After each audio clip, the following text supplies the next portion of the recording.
suti amanu namni dandeettiyo dabe malgoda ani baradira jaalalli ishee onnee koo keessatti gubachaa jira harayoo harkifatee isa deema garuu jireenya kana raawwachuu hin danda'u. Kama kodisi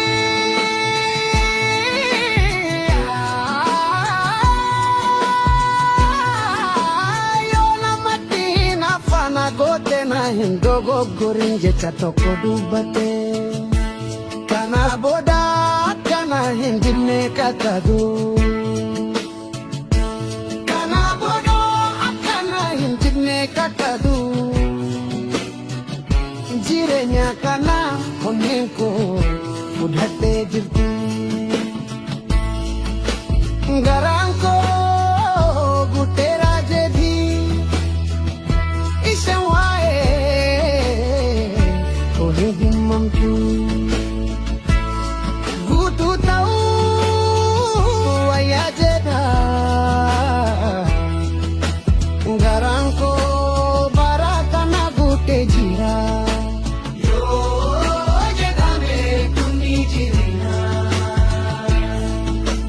garanko gute jira yo jedhame tuni jirenya jirenya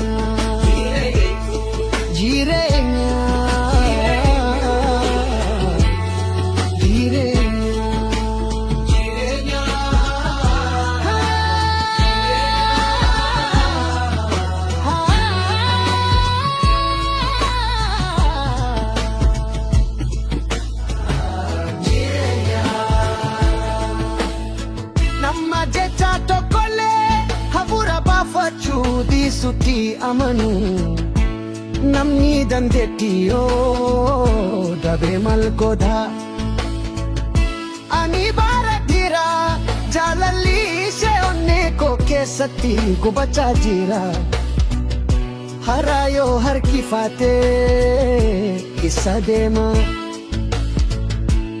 garuu jireenya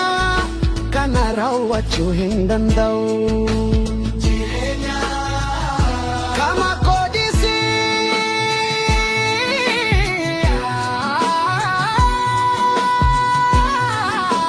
yona matina fana gote na hindogo gorinje chatoko dubate kana boda kana hindine katadu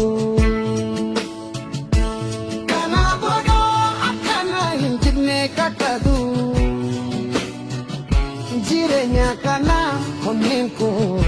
fudhate jirti garanko gutera jedhi ishawae kohidin mamtu gutu tau ayajeda garanko jira yo jedhame tuni jirenya garanko